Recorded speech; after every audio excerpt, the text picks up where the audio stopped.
পাখিরা এক জায়গা থেকে অন্য জায়গায় উড়ে যায়। শুধু পাখি নয়, পাখি পশু সবাই এক জায়গা থেকে অন্য জায়গায় যায়, আবার সেখানে সঠিক জায়গায় ফিরে আসে। কি করে বা কিভাবে, কোন ক্ষমতার বলে তারা ফিরে আসে, এটা নিয়ে কথা বলবো। আর কথা বলবো কোন কোন রাজ্যে, আমাদের ভারতবর্ষে কোন কোন রাজ্যে কটন ক্যান্ডি, যেটা বাচ্চাদের খুব প্রিয় জিনিস, ওটা কেন ব্যান করা হয়েছে এবং কি কারণে ব্যান করা হয়েছে, ওর বিশেষ বিশেষ কারণগুলো কি কি, বা ওর ক্ষতিকরতা কি, ক্ষতিকারক কি বিষয় আছে, এগুলো নিয়ে ডিটেলসে কথা বলবো।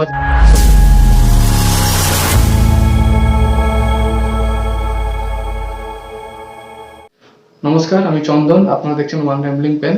যারা যারা আমার চ্যানেলে নতুন, তারা চ্যানেলটিকে সাবস্ক্রাইব করে বেল আইকনটি প্রেস করবেন, আর ভিডিওটাকে লাইক, কমেন্ট এন্ড শেয়ার করে সবার কাছে পৌঁছে দেওয়ার চেষ্টা করুন। আমরা প্রথমেই যে বিষয়টা নিয়ে কথা বলবো সেটা হচ্ছে পাখিরা, শুধু পাখি নয়, আরো বিভিন্ন রকমের প্রাণীরা এক জায়গা থেকে অন্য জায়গায় কিভাবে উড়ে যায় এবং সেই সঠিক জায়গায় কিভাবে উড়ে আসে, বা তাদের পুরনো বাসস্থানে কি করে আসে, সেই নিয়ে আমরা কথা বলবো। প্রথমেই জানবো যে যে ক্ষমতার মাধ্যমে এই পাখি, পশু, বিভিন্ন রকমের পশু এবং পাখিরা, বিশেষ করে পাখিদের মধ্যে কয়েকটা প্রজাতি, এবং বিশেষ করে যারা এক জায়গা থেকে, মানে বিদেশি পাখি যেগুলো বলা হয় আর কি, ওই পাখিগুলো বসন্তের সময় আমাদের দেশে আসে এবং আবার তারা ঠিকঠাক তাদের জায়গায় ফিরেও যায়। তো সেটা নিয়ে আমরা কথা বলবো।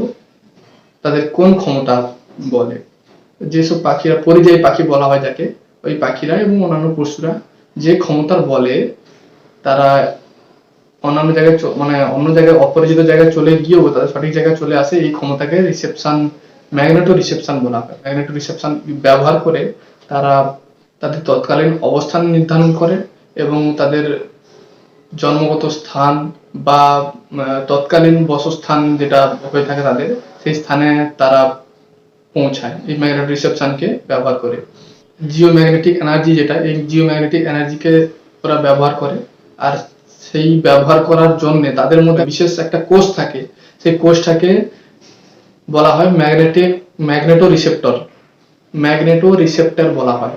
এই ম্যাগনেটো রিসেপ্টর বিভিন্ন রকম প্রাণী, যেসব প্রাণীদের মধ্যে থাকে, তারা এই ম্যাগনেটিক এনার্জিকে কাজে লাগিয়ে, জিওম্যাগনেটিক যে এনার্জি থাকে যেটাকে কাজে লাগিয়ে তারা চলাফেরা করতে পারে। এই ম্যাগনেটো রিসেপশন যেসব প্রাণীগুলির মধ্যে থাকে তাদের মধ্যে হাঙর, পাখি, স্যামন, ব্যাঙ, সামুদ্রিক কচ্ছপ, মৌমাছি, স্যালামন্ডার, গলদা চিংড়ি, ডলফিন, কিছু সরীসৃপ প্রাণীর মধ্যেও এই গুণ থেকে থাকে, যাদের মধ্যে পাইথন অন্যতম। এদের মধ্যে ওই ম্যাগনেটো রিসেপ্টর নামে সেলটা থাকে এবং এরা জিওম্যাগনেটিক এনার্জিকে কাজে লাগিয়ে এক জায়গা থেকে অন্য জায়গায় চলাফেরা করা এবং বাসস্থানে ফিরে আসা, পুনর্বাসস্থানে এই কাজগুলো করে থাকে। বছর আগে জার্মান ডুইসবার্গ এসেন্স ইউনিভার্সিটি প্রাণীবিদ হাইকেন বুর্দা এবং তার সহকর্মীরা proceedings of the national academy of সায়েন্সের একটি গবেষণাপত্রের মাধ্যমে চৌম্বকীয় পরিবারে গবাদি পশুদেরকে যুক্ত করেছে। তারা পরীক্ষা করে পেয়েছে যে কিছু কিছু গবাদি পশুদের মধ্যেও এই ম্যাগনেটো রিসেপ্টর নামে সেলটা থেকে থাকে এবং তার জিওম্যাগনেটিক যে এনার্জি, ওটাকে কাজে লাগিয়ে ম্যাগনেটিক রিসেপশন প্রসেসিং এর মাধ্যমে ওরা এক জায়গা থেকে অন্য জায়গায় ফিরে যেতে পারে বা পুনঃ জায়গায় ফিরে আসতে পারে। তাই তারা কিছু গবাদি পশুকেও এই ম্যাগনেটো রিসেপশনের যে লিস্ট আছে সেই লিস্টে যুক্ত করেছে। পৃথিবীতে মাধ্যাকর্ষণ শক্তি আছে যাকে ম্যাগনেটিজম বলা হয় বা ম্যাগনেটিক এনার্জি বলা হয়। এই ম্যাগনেটিজম মূলত 4 প্রকার হয়ে থাকে: প্যারাম্যাগনেটিজম, ফেরোম্যাগনেটিজম, অ্যান্টিম্যাগনেটিজম ও ফেরিম্যাগনেটিজম। এই 4 প্রকারের মূলত প্রধান ম্যাগনেটিজম হয়ে থাকে। এই ম্যাগনেটিজমকে যে প্রসেসের মাধ্যমে প্রাণীরা, পশু পাখিরা কাজে লাগায় সেটাকে ম্যাগনেটো রিসেপশন বলা হয়। ম্যাগনেটো রিসেপশন কাজে লাগানোর 3টি প্রধান প্রক্রিয়া আছে। এই প্রক্রিয়াগুলির মধ্যে magnetite based magneto reception, electric field mediated magnetize orientation, radical pair mechanism, এইসব প্রক্রিয়াগুলির মাধ্যমে তারা ম্যাগনেটিক এনার্জিকে কাজে লাগায়। কথা বলবো দ্বিতীয় বিষয়টা নিয়ে, যেটা আমাদের আজকের সবচেয়ে ইম্পর্টেন্ট পয়েন্ট এবং ইম্পর্টেন্ট টপিক, সেই বিষয়টা নিয়ে কথা বলবো। বাচ্চা আমার আপনার সবার বাড়িতেই থাকে। আমরা বাচ্চাদের খুব ভালোবাসি, তাদেরকে তাদের ইচ্ছে আবদার সবগুলো পূরণ করার চেষ্টা করি। তো এই ইচ্ছা আবদার পূরণ করতে গিয়ে আমরা বাচ্চাদেরকে দিন দিন মহা বিপদ, মহা সংকটের মধ্যে ফেলে দিচ্ছি। কিভাবে, কি কারণে, সেটা আমরা পুরোটা বলবো। আপনার পুরো ভিডিওটা দেখুন, তাহলে বুঝতে পারবেন।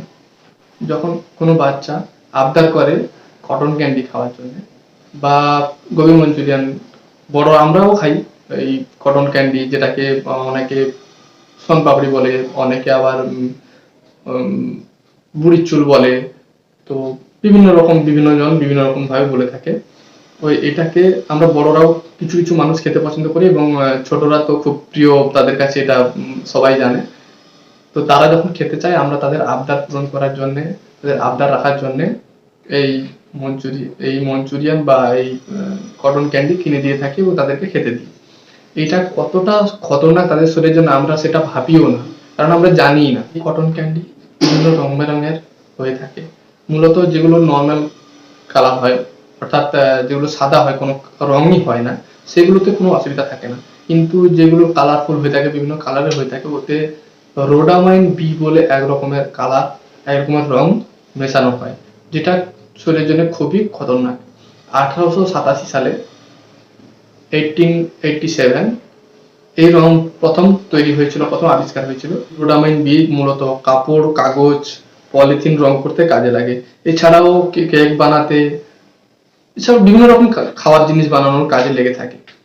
এই রোডামাইন বি এতটাই খতরনাক, এতটাই ভয়াবহ যে আমরা আমাদের কল্পনারও বাইরে। এই রোডামাইন বি থেকে মূলত ক্যান্সার হয়ে থাকে। ইমিউনিটি সিস্টেম যেটা থাকে, সেইগুলো বড়দেরটা অনেকটা বেশি থাকে, যে কারণে আমরা একটু ওই রোডামাইন বি আমাদের শরীরে গেলেও অতটা ক্ষতি করতে পারে না। কিন্তু বাচ্চাদের মধ্যে ওই ক্ষমতাটা খুবই কম থাকে, খুবই সামান্য পরিমাণ, যে কারণে রোডামাইন বি তাদের শরীরে গেলে এতটাই ভয়াবহ, এতটাই দুর্দশ ক্ষতি করে, এটা আমরা কল্পনা করতে পারি না। যার কারণে ভবিষ্যতে ক্যান্সার, বিভিন্ন রকমের ক্যান্সার থেকে শুরু করে নানাবিধ রোগ হয়ে থাকে। হার্টের problem, liver problem, kidney problem, বিভিন্ন রকম রোগ হয়ে থাকে। তো এইগুলো হচ্ছে রোডামাইন বির খুব খতরনাক একটা দিক, যে কারণে আমাদের